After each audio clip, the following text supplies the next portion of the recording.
Good day to you. I'm Carl Falk. This is the Falkin Around podcast. Hope you're having a good week, whatever day of the week you are consuming this. We are recording it on Tuesday morning. That means it's December 1st. That means there's only one more month left in this awful year. Only one more month of 2020. And as I keep thinking about 2021 and thinking, well, it can't be worse, right? I really hope that's true. I don't know that to be true, but I really hope that's true. One more month to go. Quarantines starting to pop up. Yellow zones, orange zones, COVID numbers. Be safe out there. Stay home, wear a mask, do whatever you have to do. But keep listening to the podcast. We appreciate that. Good weekend in sports. A lot to talk about. College basketball is here. Going to talk about SU. Going to talk about some of the upsets that went on this past weekend as well. Of course, we start with the NFL every week. We start with the Buffalo Bills. And, you know, Sunday was one of those games that looked like a lot of the other games the Bills have won this year. They were in control of the game. It was a game that they should have won and did win. But they once again let it get interesting. And this is a young team now that needs to learn the next step, finish your opponent. They've learned a lot of steps along the way. They've learned how to win, which is a good thing. That's the most important thing for a young team. But now learn to finish your opponent. They have not mastered that yet. The turnovers in the second half, 3 turnovers in 7 plays, you just simply can't do that. Devin Singletary fumbles, that's going to happen. Can't happen, but it's going to happen. Josh Allen mishandling a snap, that can almost never happen. And then Josh throwing a bad ball up late in the game. It just is. It's one of those things that you look at in the growth of your quarterback that he needs to eliminate from his game. Yeah, the Bills, they still have a 1-game lead over the Dolphins. The Dolphins get a win over the still winless Jets, and that's going to be a storyline through the last 5 games of the season. Do the Jets finish perfect? Or do they win a game and possibly get leapfrogged by Jacksonville in the Trevor Lawrence sweepstakes? Nothing would be more New York Jets than that happening. Last week of the season, Jets get a big win, avoid going 0-16. Jacksonville loses their 15th straight, and Jacksonville, via tiebreaker, ends up ahead of the Jets, and they take Trevor Lawrence. That would be just so New York Jetsian, which is crazy. But the Bills have 5 games left, and this week they travel out to the West Coast, sort of. They don't go to San Francisco as originally planned. They do play the 49ers. That game will be played in Arizona. 49ers dealing with the county that they live in and they play in, not allowing any pro college high school sports to take place. So they've had to move their practice facilities, their game. They are just moving to Arizona. So the Bills moving there. It's not an advantage one way or another, or a disadvantage one way or another. Home field means next to nothing with no fans and no emotion in the stands anymore. You see more road teams going in, getting wins. And then it's the Steelers at home, who very well may still be perfect by the time the Bills play them. Then 2 road games at Denver, at New England, both very winnable games, assuming Denver will have a quarterback who can play at that point. But it's still a winnable game, and then the final game of the year at Miami. And I think if I'm a Bills fan, the one thing I want to avoid is the Miami game in Week 17. I want to avoid that game being meaningful. That's the goal. Finish the season. The Bills have the tiebreaker right now over Miami because they won the first game. So if they finish a game 2 games up, there's nothing that can go wrong. If Miami is going to win out, they're going to have to beat Cincinnati, which they can, Kansas City, which I don't think they can, New England, then they're on the road for the last 2, and they play the Raiders before Buffalo. So it's going to be interesting to see how this unfolds. But, again, let's go back to Sunday. This is a Chargers team that's simply talented but not good, if that makes sense. They were without a couple key defensive players, and because of that, the defensive line had only one superstar on it, not Melvin Ingram. They only had Joey Bosa. And yet the Bills almost got wrecked by Joey Bosa. He is that good.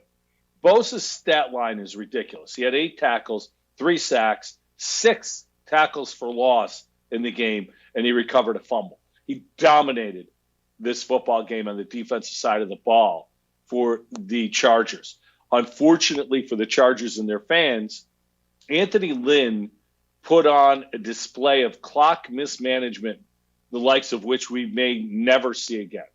After completing a Hail Mary late in the game to try to get it to a one-score game, the clock management was just atrocious. You run the ball, don't get it. Clock continues to run, out of timeouts, decide to run the field goal unit on, run the field goal unit back on, try a quarterback sneak that doesn't get there, and the clock expires. Just awful. And there were timeouts earlier in the game that were taken that were indecisive. Kick the field goal, go for the first down, let's take a timeout and think about it. No, at that point, take the 5-yard penalty, kick the field goal, and move on. That 5 yards means nothing. That timeout, as we saw at the end, means a lot. Anthony Lynn is a really good guy. And I'm going to talk about the coaches who I think are going to be fired or could be fired. Anthony Lynn sealed his fate, in my opinion, Sunday. The Chargers have Justin Herbert. And I look at Herbert and Josh Allen, and they remind me very much of each other. They're both big, young, strong, athletic, powerful arms. Herbert, I think, is a little more accurate than Josh was when he came into the league. Put up another 300-yard game. He threw it 52 times. And, again, here's something going forward to think about with the Bills. The Bills' defense has struggled trying to take away both the run and the pass. If you're a team who makes yourself one-dimensional, you've done the Bills a favor. The Bills' defense has gotten better. It's improved.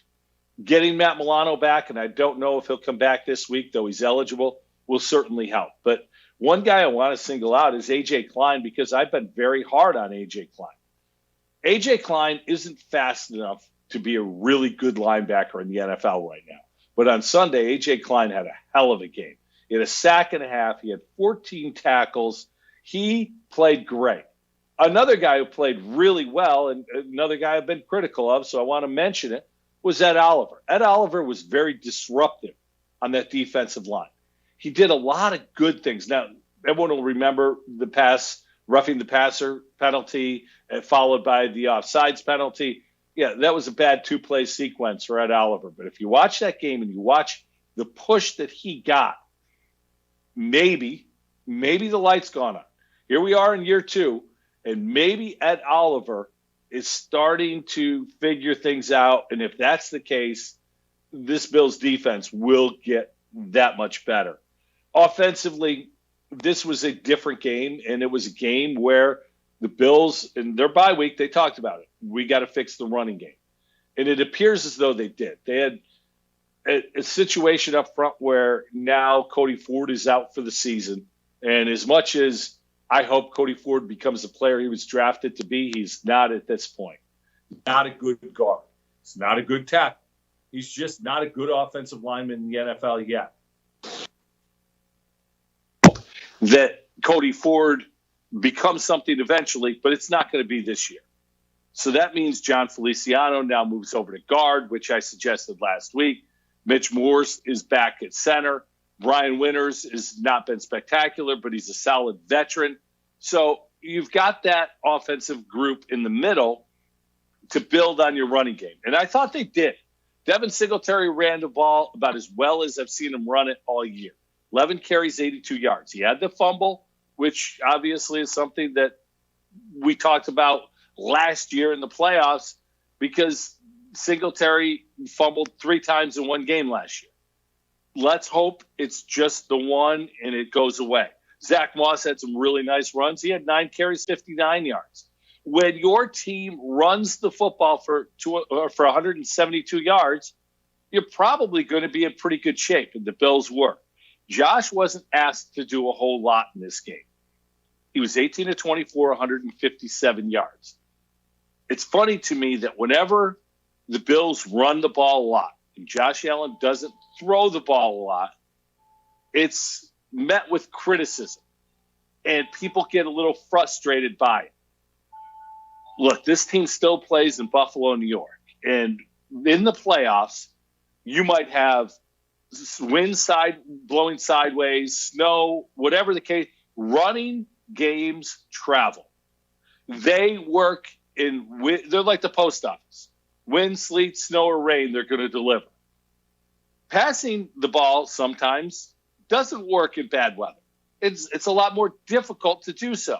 So I think it's extremely important that the Bills can win games like this, where they're forced to play in a way that they're not comfortable playing. And I really think Brian Daboll is not comfortable running the ball 25 to 30 times a game. I think he's much more comfortable throwing the ball 35 times a game. So when you look at it that way, to be able to do what you're not comfortable doing it well enough to win the game, I think that's a good thing. And again, Allen made two mistakes with the fumbled snap and the bad interception that a winning quarterback can't make. Other than that, he managed a very good game. He was injured. That knee, he was wearing a brace by the end of the game. Didn't seem to bother him much, but something certainly to keep an eye on going forward.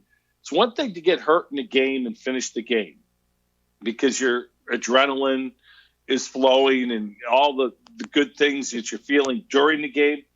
But after the game, that knee swelled up. After the game, that knee is going to be sore and stiff. That means this week's game against San Francisco is certainly a concern to just keep an eye on with Josh Allen. Hopefully it's nothing. Hopefully he handles it the same way he handled the shoulder injury earlier in the year, played through it. He is extremely important to this team, obviously. So that's something to keep an eye on. I want to point out one other player before I move off of the Bills game, and that's Gabriel Davis.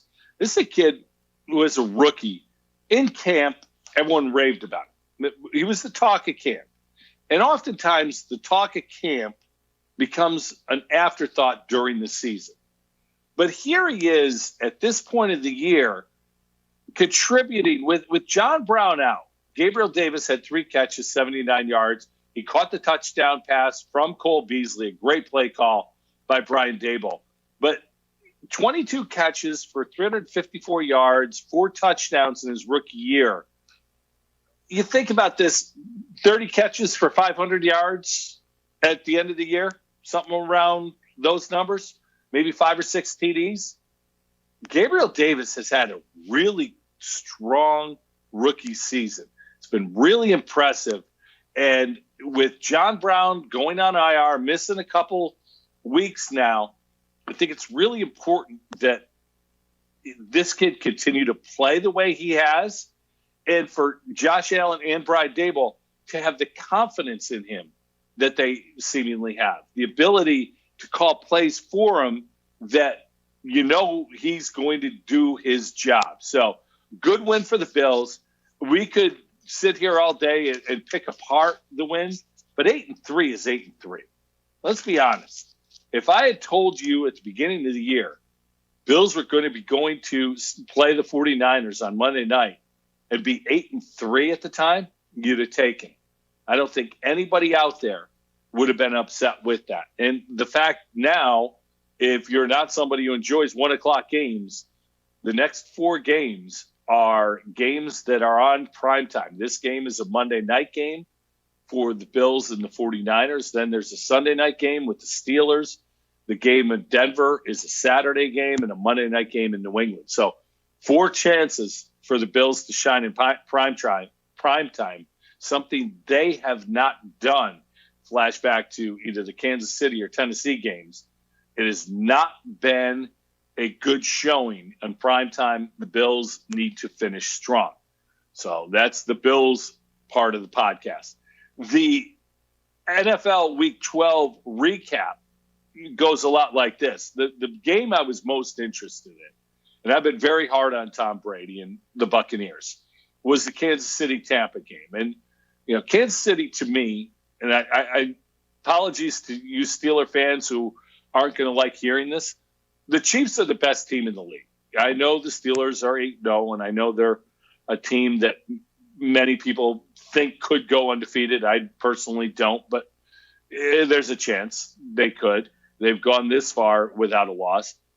But the Chiefs have such a unique and great offense. Their defense is far better than people expect it to be. And they just go along. Sunday was another one of those games where early on, Tyreek Hill, his first half, he's over 200 yards. It was crazy. It was almost over 200 yards in the first quarter.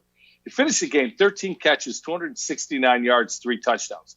Mahomes, 462 yards he threw for. And he missed Mecole Hardman for what would have been about an 88-yard touchdown. He made a bad throw. Hardman's running by himself in the middle of the field. He's the second fastest guy on the field, second only to Tyreek Hill. Nobody's going to catch him. He's going to walk into the end zone. He had another 90 yards to Mahomes. He's at 550. And it just was within the confines of the offense. It wasn't like they were behind and throwing. This is just the offense. And watching this team, watching what Mahomes is able to do, is really fun. Now, Tampa, I love their defensive line. They got a couple guys that you may have forgotten about, but you start watching and you see Jason Pierre-Paul still rushing the passer, still getting after it. And, after that fireworks incident, this is a guy who's done a great job of rebuilding his career. And Ndamukong Suh is tough in the middle of that line. They've got speed at the linebacker position. But unfortunately, to me, what's holding them back is the quarterback and the offensive play calling. I got to throw that in too. Ronald Jones is a guy I've talked about for a couple weeks now. If Tampa is going to go anywhere, they need to be a run-first team. And I know when you've got Chris Godwin and Antonio Brown and Mike Evans, Gronk, it's tough to look at that and Tom Brady pulling the trigger and say, we're going to be run first. But I really think they're a much better team when they get the ball to Ronald Jones 15 times a game. Now, Leonard Fournette's been a huge disappointment. If you follow football Twitter, you may have seen how poor his vision is when he's running the football and choosing holes. He's just not the guy he looked to be at LSU. And it's really amazing some of the holes this guy has missed this year. Yet every third series, he gets the ball. Jones had a touchdown run on a pass the other day. It was a short pass that he turned into a 37-yard TD that was spectacular. This guy is big. He's fast. He runs hard. He's not a great pass blocker by any stretch. He's not a great receiver by any stretch. But run the football with him and take some of the heat off of Brady, because Brady's just simply not the guy he was 5 years ago. And at 43 years old, who would expect him to be? Had a real nice throw to Godwin. Godwin had a great catch on it. But the deep ball has been something he struggled with. 345 yards looks great, but took 41 attempts, 2 interceptions. He's just holding this team back at this point. Tampa's going nowhere until they change the way they think offensively. They're still good enough, and Brady's still good enough to win games and win meaningful games, but not if you require him to throw the ball deep and to require him to throw the ball 40 times a game. The offensive line's not strong enough to protect him that way. The offensive game plan shouldn't be designed to have your 40-year-old quarterback being hit several times. It's just not smart football. Bruce Arians has got to make an adjustment there. The Raiders last week got a lot of love from me. I said they're going to win a playoff game. And then they do this. They go down to Atlanta and get blown out 43-6. What the hell was that? How does that even happen? This is a team that I'm watching, and I know Jacobs got hurt. He only got 7 carries, but what are you doing? It's Atlanta. And, Atlanta, I don't know how bad of a coach Dan Quinn was, But this is a different football team since he's been fired. They've only lost one game, and it's a game they could have won. So keep an eye on the Falcons maybe next year. They hire the right guy. This may be a good team going forward. I think the stat of the game, though, I saw this. I was like, oh, my boy. Nate Peterman got some action for the Raiders. That's how bad the game was. Nate Peterman played. Most importantly, Nate Peterman was 3 for 5 for 25 yards, and wait for it, no interceptions. Nate Peterman gets in a game and doesn't throw an interception. It is podcast worthy. Nate, good to see you back in the league, man. How is Nate Peterman still in the league? Come on, Gruden, you're better than that. The Giants are the best of the worst. Well, maybe not the worst, but the worst division in football easily is the NFC East. It is deplorable. Thanksgiving Day, the Redskins routed the awful Cowboys. You look at the Giants, and they're getting better. Joe Judge seems to be a really good young coach who's grooming his team. The defense is playing better.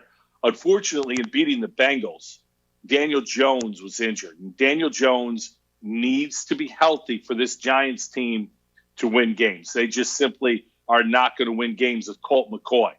Yeah, Colt McCoy is still in the league. Who knew? But it's just one of those things looking at this team. If Daniel Jones is out for any period of time, then we might be looking at Philadelphia again, which Philadelphia last night was awful. I don't know what's happened to Carson Wentz. Seattle gets a nice W on the road. Carson Wentz is not a good quarterback. And I don't know when that happened or how it happened. It's so strange to see a guy that a couple of years ago I was convinced he's going to be in Philly for 10 years. He's going to be the quarterback of the future for the Eagles. This is a guy who he has it all. Strong arm, ability to run, and all of a sudden he's as inaccurate as any quarterback I've ever seen and looks confused. He holds the ball too long. Yeah, his offensive line's been dinged, and the receivers are a problem. But there's no way you can just excuse the fact that Carson Wentz has become a bad quarterback. And Philly drafted Jalen Hurts. At the end of this year, if they're eliminated, you got to give the kid a couple games, I think, just to see what you've got. You drafted him. See what you got. Because I don't think you've got the answer in Carson Wentz, and I can't believe I'm saying that. Running backs don't generally get a whole lot of love for MVP voting. But if Derrick Henry's not the MVP of his team and probably the most valuable player in the league, what quarterback means more to his team than Derrick Henry? Maybe Patrick Mahomes? Is there anyone else you could even throw in that conversation? To me, Derrick Henry and Patrick Mahomes are the two-man MVP race. Henry, another big day, 178 yards, 3 touchdowns. They really routed the Colts, 45-26. And the Colts defense is really good. This Titans team, talked about it, defense and running in the playoffs, they're going to be a problem. And the Bills already went down there and got lambasted. I don't think the Bills can handle the Titans running game. And I think that's going to be a problem if those two meet. Sometimes you have good 8-3 teams and you're optimistic. Sometimes you have 8-3 teams, you go, I don't know what they are. That's the Cleveland Browns to me. Baker Mayfield, and if Josh Allen missed the throw that Baker Mayfield missed on Sunday, you would have seen it in memes all over Twitter. Baker has not played well this year. He hasn't played terrible for the most part, but the Browns are 8-3, and not because of Baker Mayfield, because of the running game and their defense. Another team with potential to be a problem in the postseason. The difference between Tennessee and Cleveland, in my opinion, is that Baker Mayfield, I think, could end up costing the Browns an opportunity where Ryan Tannehill at this point is likely to win a game for Tennessee should need be. Nick Chubb has been really good. He got hurt against the Cowboys earlier this year. He's only played in 7 games. First game of the year, he gets 10 carries. So doesn't get 100 yards in that one. The Cowboys game he got hurt in, he had 6 carries for 43 yards at the point he got injured.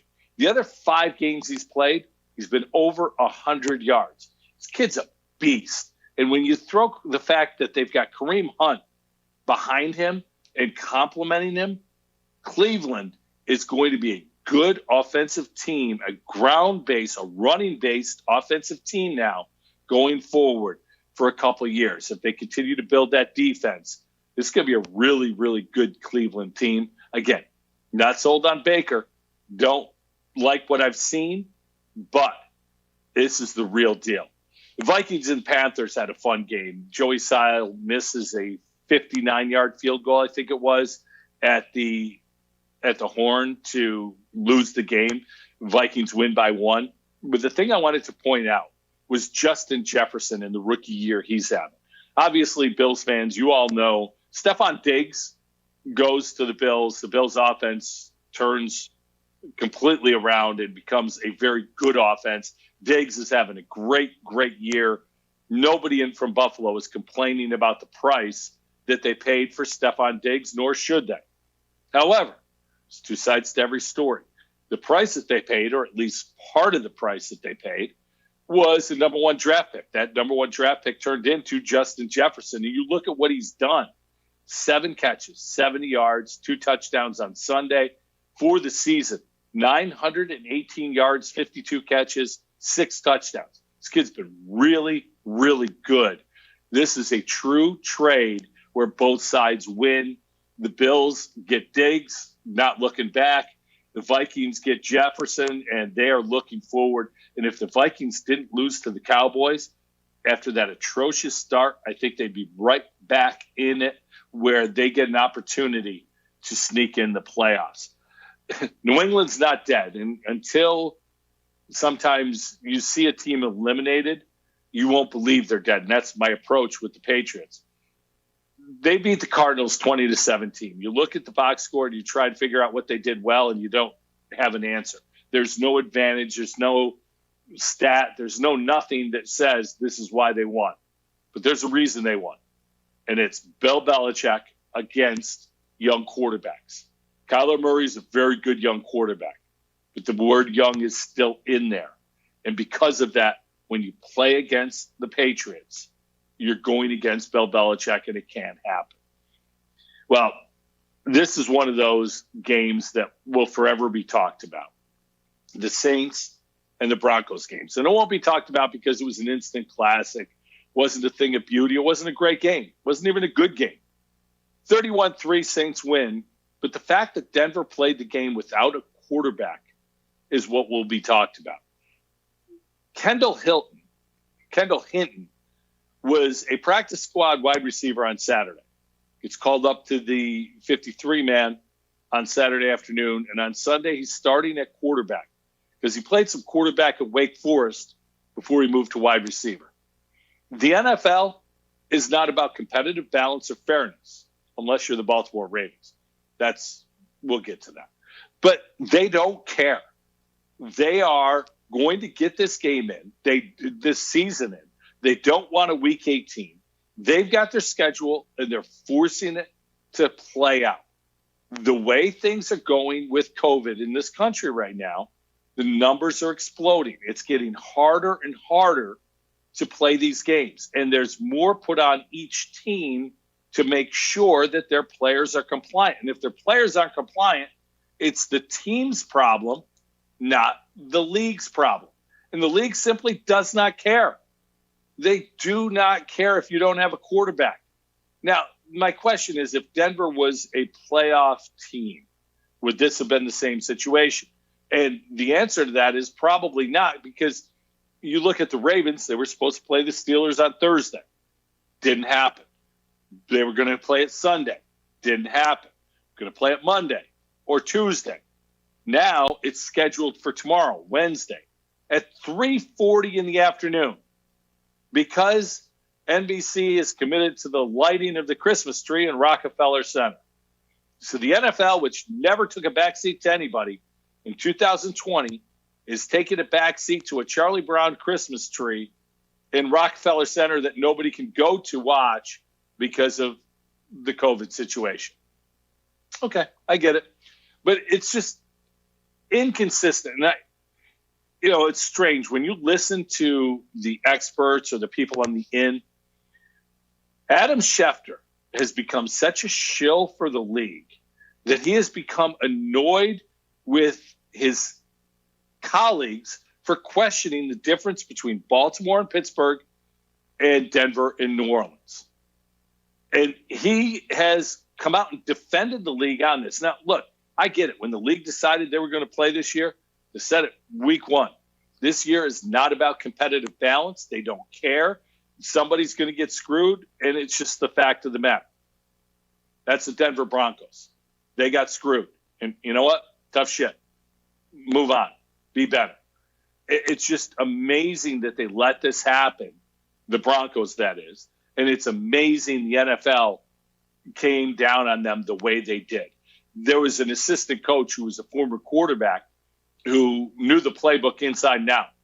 The Broncos petitioned to allow the league to let him be signed to play quarterback. League said no. This was a game that didn't have a quarterback in it, because if you look on the other side of the coin, without Drew Brees, the Saints, they're not using a quarterback either. They're using a tight end. It's strange to watch what has become of football in 2020. But then again, I could have just said it's strange in 2020. Last game I wanted to talk about were the 49ers and Rams. 49ers get a win. And, this is the team that the Bills play this week. Deebo Samuel has been really good. He had 11 catches, 133 yards.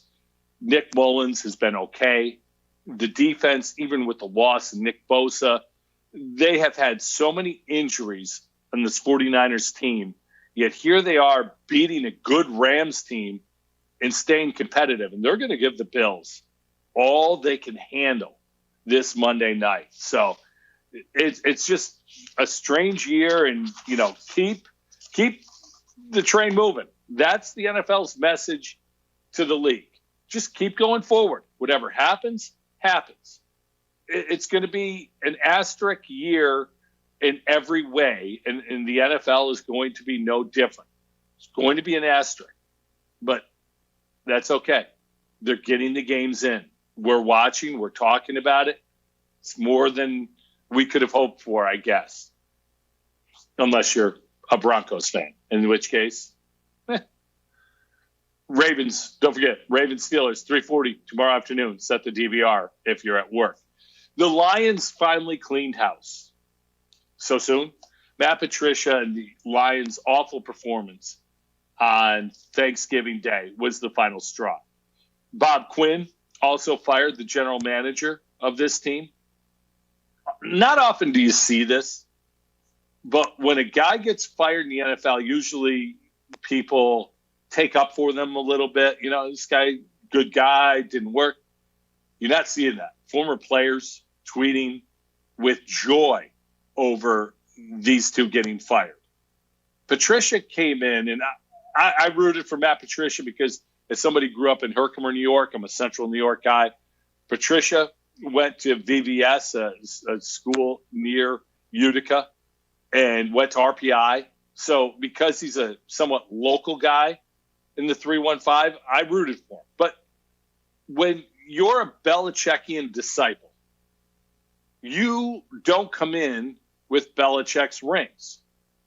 You come in with your own resume. And not being able to connect with your players is a huge thing. I read a stat that only 2 Belichick coaching tree people have winning records. One of them was Bill O'Brien, who I don't think anybody is going to go down and say Bill O'Brien did a great job. The other is Mike Vrabel in Tennessee. Vrabel's a real guy, and I think a real good coach. His players love him. He's the anti-Belichick disciple. All the rest go in like Belichick, and they've all had losing records. It's truly amazing to me that people look at guys who are on staffs with great head coaches and think he could be the next great mind. Eric Bieniemy gets a lot of love about a head coach. People want Eric Bieniemy to be a head coach. And when he didn't get one last year, there was a lot of discussion about why not Eric Bieniemy. Oh, I see. You got a black coordinator who's done a great job, and he's not good enough. Well, let's slow down, because Eric Bieniemy is working under Andy Reid. And I will always question this part. How much of it is Andy Reid? How much of it is Eric Bieniemy? Who's calling the plays? Who's influencing the play callers? I don't doubt that Eric Bieniemy is a great offensive mind and could be a great head coach. It's another part, too. Eric Bieniemy's past isn't squeaky clean. There was some things that went on when he was at Colorado that would certainly come up if he becomes a head coach. And if you hire your head coach, you don't want things to come up. You want things to just go, no, seamless. Win the press conference. Let's move forward. Hire Eric Bieniemy, you're going to answer questions about Eric Bieniemy. It's going to play against him. The media seems to have forgotten all that, but they'll be reminded of it the minute somebody hires them as a head coach. The Jags have fired Dave Caldwell, their general manager. Think about this. This is a results-oriented business, pure and simple. If you lose, you're out. You win, you're in. Dave Caldwell was hired in 2013. By my count, that's 7 seasons ago. In those 7 years, Dave Caldwell has had a losing record, and not only a losing record, has lost at least 10 games as the general manager of the Jaguars, and every year but one, 2017. For now, St. Doug Marrone, former Bills coach, is hanging out in Jacksonville. Yeah, he'll be out too. Black Monday is always the Monday after the season. This year, we've already had a few coaches that have been shown the door. Patricia, Dan Quinn, and Bill O'Brien. They will be joined on Black Monday, no doubt, by Doug Marrone. Adam Gase has got to go, and I think Anthony Lynn will go. I want to throw some other names out there because I think there's possibility that more join them. There's usually between 6 and 8, and that would give us our 6 for the year. But Zach Taylor's won 3 games now in 2 years in Cincinnati. A lot of people in Cincinnati talking about dysfunction and things not going well there. Zach Taylor could be on his way out.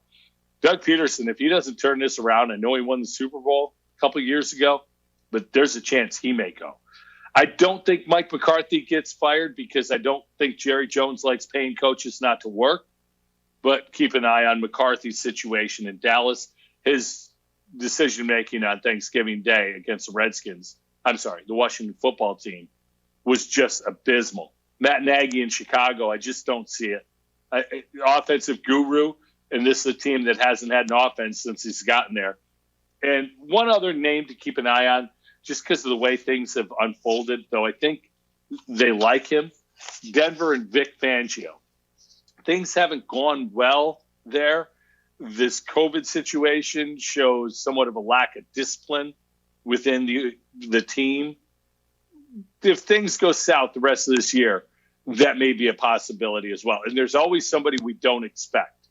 So that's the Black Monday update. Couple general manager positions and a couple guys from Buffalo may be up for those jobs. One guy, Dan Morgan, is a name to keep an eye on. He certainly could be in the mix for a few of those GM positions.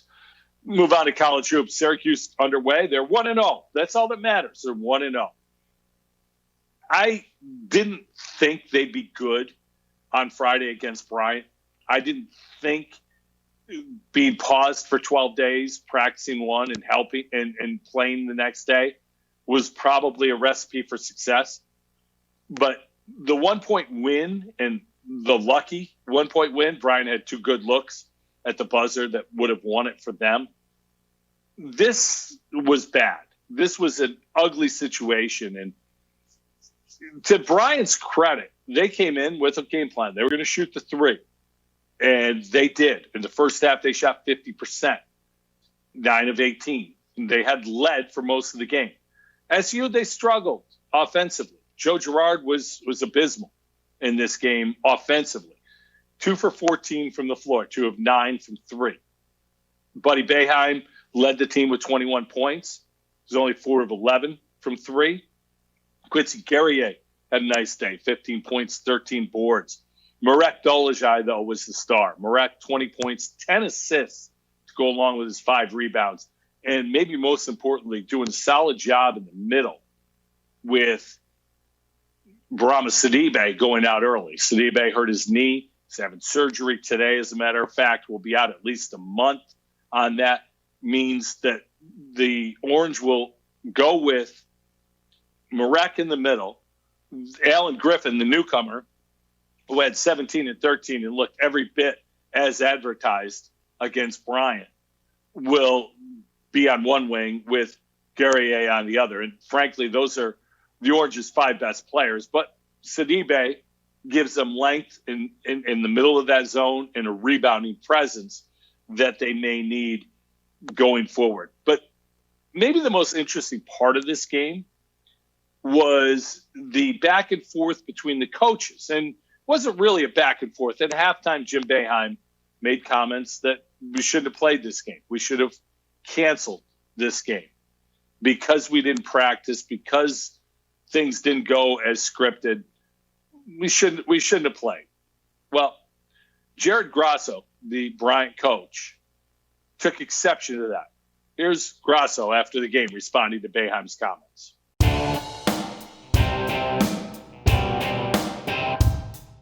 We gave them 5 opportunities to cancel the game. They wanted to play it. We asked to move the date 5 times because we felt the same way. They were coming off quarantine.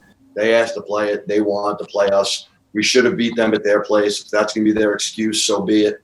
But now I got angry because we had this conversation with them a dozen times about moving the date back. They decided not to move it. I know I'm not supposed to say that. He's a Hall of Fame coach. I'm a nobody. But the reality is we tried to change the date. We gave them the opportunity to change the date. They decided not to. They decided to play because of that. Is that the reason we should have beat them? If they want to use that as an excuse, they can. But we came up here and we should have beat Syracuse at Syracuse.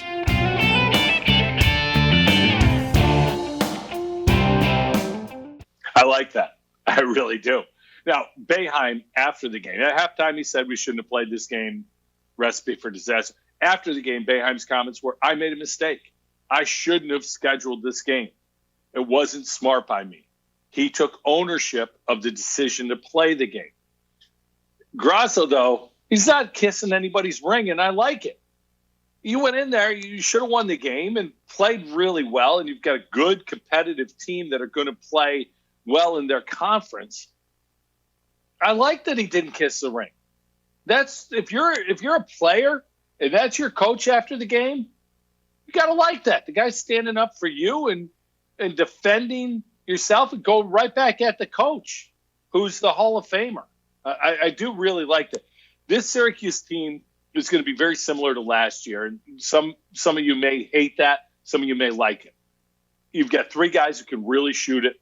And I do include Girard, despite his performance on Friday, in that group. Buddy, of course, is a great shooter. Alan Griffin is a volume shooter who can really knock it down. You've got an athlete in Guerrier who is got an NBA body and a motor that will keep him active. If he can stay out of foul trouble, he's going to be effective. Marek in the middle is a Swiss Army knife. He can do a little bit of everything. It's going to be a fun team to watch grow. And I think Kadari Richmond is a name to keep an eye on. I mentioned it last week when we talked about SU. Just what I saw of him, this kid's got a little something. He's got a comfort level in as an early, first game as a freshman, you might see jitters. He was doing some things that looked very comfortable, very confident on Friday. Want to see more of Kadari Richmond.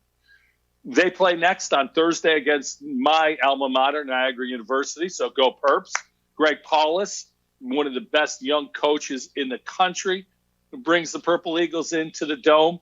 Again, no people there. And it's funny. When I first saw this game, and it just got announced last week that it was going to be played, my first thought was, oh, man, I should go check that game out. And then my second thought was, yeah, you can't, jackass. Nobody can go check this game out.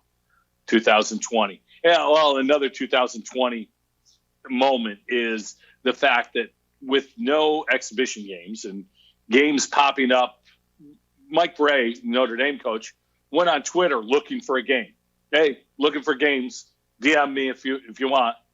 That's how we're scheduling D1 basketball games in 2020.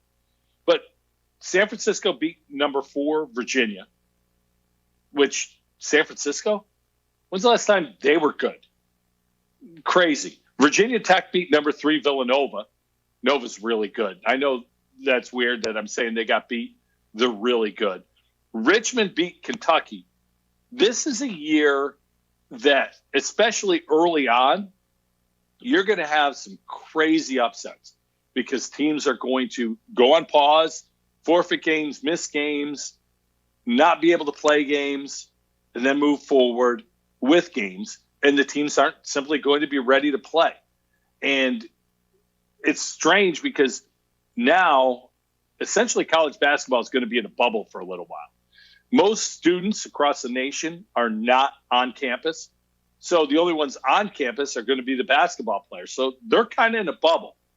And so I think the situation with COVID in college basketball may actually settle down a little bit going forward. The fact that there isn't a whole lot of people on campus generally, the players can kind of keep to themselves. So I think they're going to have a lot of success, at least until the kids come back to school. And when that happens, we'll see where we are as a nation with the vaccine. They may go into the spring semester and remote learning may be the answer. If that's the case, college basketball, I think, has a big advantage over a lot of other sports because it's almost a self-bubble just because of logistics. I grew up as an old man, grew up in the 70s and the 80s, and I remember when boxing was huge. Frazier and Ali, the heavyweight division was so good with Ken Norton. You had Jerry Quarry getting beaten up by everybody, guys like Ernie Shavers, Michael Young, George Foreman. It was just an amazing time for the heavyweight division. And then in the 80s, you had the middleweights. You had Hagler and Hearns and Leonard. Boxing was great. Into the 90s and late 80s with Tyson. And it was just a lot of fun. And when pay-per-view would happen, there were a lot of people would get together at somebody's house and have a party and watch these fights. Who's the best fighter right now? Now, some people will say Floyd Mayweather, and that scumbag, that woman-beating piece of crap that he is old and done. He hasn't fought anybody legit in years. Remember, the last big fight was Conor McGregor. It wasn't a fight. It was an exhibition. So, no, it's not Floyd Mayweather. I don't know who the best fighter is. I don't know who the heavyweight champion of the world is. I think it's Tyson Fury. But my point is, boxing is something that's gone away. But yet on Saturday night, there was a joke of a card that people bought for $50 and everyone was talking about it. One of the early fights of the night, a YouTube guy, and I don't know who Jake Paul is other than he's a YouTube guy, knocked out Nate Robinson, the former basketball player. And when I say knocked out, I mean knocked the bleep out. Dude was done. Dude was out. And now everyone wants to fight Jake Paul. Vander Kane, the hockey player, Jose Canseco, who Jake Paul used to hang out with Jose Canseco's daughter. So, of course, Jake Paul responded to Jose Canseco by saying, sure, I love smashing Cansecos. Nice. Yeah. So Jose Canseco wants – Kyle Farnsworth wants to fight him. Apparently, if you put an exhibition match up, it means more than a real boxing match. And then it was Tyson fighting Roy Jones Jr. Look, Tyson still looks great. I don't think at 53 years old he could compete for the heavyweight title again, but I'm sure there's a lot of heavyweights that he'd fight and win. And if he fought, he'd sell tickets and make money.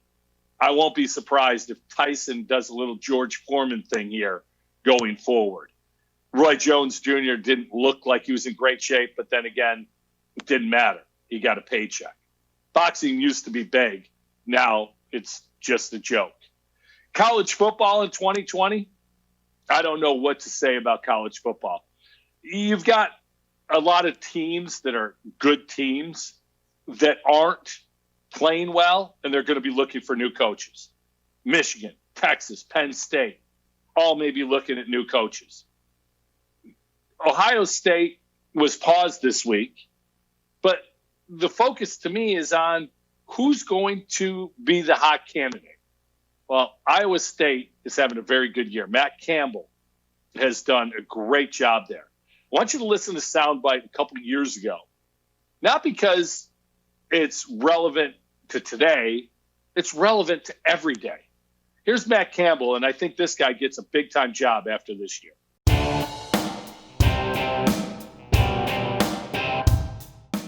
I've got to tell you is this. You're teaching the world that in this sport, college football, toughness, discipline, and detail still matter. That's your platform. Your platform is it is team above self. That's the platform that you're using. And nobody wants to buy into that in our culture today. Okay? Our culture says it's all about me. Our culture says screw process. I want instant gratification. But here's a fact, and young guys, listen to me. If you fall in love with the process, then eventually, Ogie, the process will love you back. But see, here's what's crazy about that. You don't know when it's going to love you back. Okay? All you have to do is you got to be prepared for your opportunity when it's ready to love you back. Now think about that, because that's powerful. There's some young guys in here that are still trying to climb the ladder. Okay? What you guys that have grinded it out, have stuck it out, have believed it out, you fell in love with the process. And the process is now loving you back.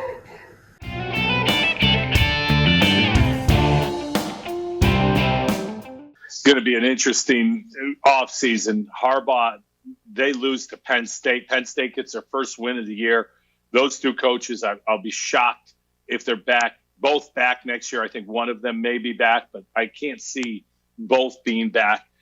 Notre Dame wins against North Carolina down in North Carolina. This Notre Dame team is 2 wins away from a perfect season going into the ACC championship game. They have to beat Syracuse, which are only favored by 32. I'm a little surprised by that. And then they have to beat Wake Forest to get to the ACC championship game undefeated. If they do that, I think they're in the playoff. I really do. Well, it's a weird year in many ways, and who knows, maybe the Heisman Trophy ends up somewhere nobody would have thought. How about the Heisman Trophy going to UB running back Jaret Patterson? Take a look at what Jaret Patterson did against Kent State on Saturday.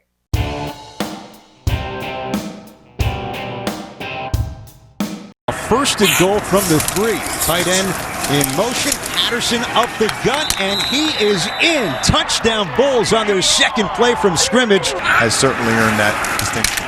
First and 10, they were 3 wide. Patterson breaks free, and he's off. Touchdown, Jaret Patterson. Tight end Zach Lefebvre shifts over.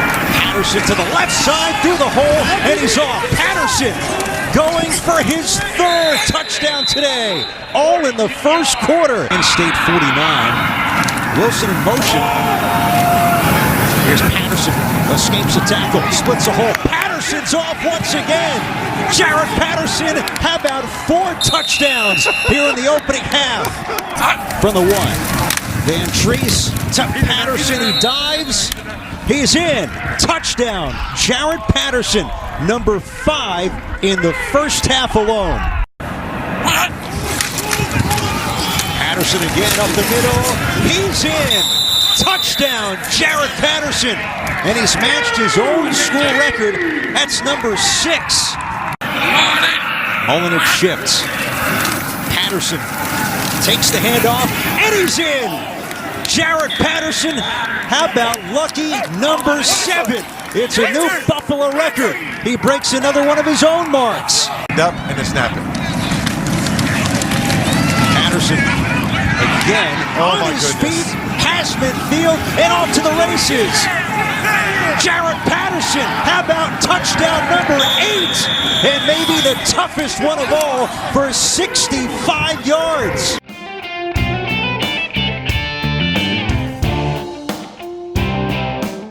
Eight touchdowns on the day for Jaret Patterson. 36 carries, 409 yards. The 8 touchdowns are an FBS record. The 409 yards, the second most in a game in the history of college football. For the season now, 4 games in, 107 carries, 920 yards. That's an 8.6 yards per carry average and 16 touchdowns. In the last 2 weeks, 710 yards and 12 touchdowns. I'm going to say that again. Last 2 games for Jaret Patterson, 710 yards and 12 touchdowns. UB has become the best football program in New York State. They are a better football team than Syracuse. It's easy to say that right now. Lance Leipold has done a great job there. The offensive line is fantastic as well. And I think whenever you see a great running back, it's easy to forget about the offensive line. But Patterson's backup, Kevin Marks, on Saturday, 16 carries for 97 yards and 2 touchdowns. For the year, he's averaging 6.2 yards per carry. That offensive line, led by a kid from Victor, Mike Nowitzki at center, is doing a great job. It's just fun to me to watch a school like UB be discussed everywhere. LeBron James, Barry Sanders tweeted at Jaret Patterson. It's cool, man. You go to UB, you're playing football at UB. Next thing you know, you're a national story. And frankly, in this year where other than Kyle Trask down in Florida, I don't think there's a really good Heisman candidate. Trevor Lawrence has missed games, but he didn't play for a month. As good as he is, I don't think he is the guy. Justin Fields had his worst game and his biggest game, and now they're missing games because of COVID. I don't think he's the guy. Kyle Trask is having a really nice year, and he may be the one guy you can look at and go, he's a legit Heisman candidate. But I think if Jaret Patterson finishes strong here and UB continues to win, they're now 4-0. I know they're in the MAC, but why not? At least invite him to the ceremony or let him finish in the top 5. But you got to think about it. I know it's become a quarterback's award. Jaret Patterson is a legit Heisman Trophy candidate. Well, that's it for this week. Appreciate y'all listening. Thanks so much. Enjoy. Don't forget, set the DVR. 3:40 Wednesday afternoon. Steelers-Ravens, finally. It's going to be on NBC. Have a great week, everybody.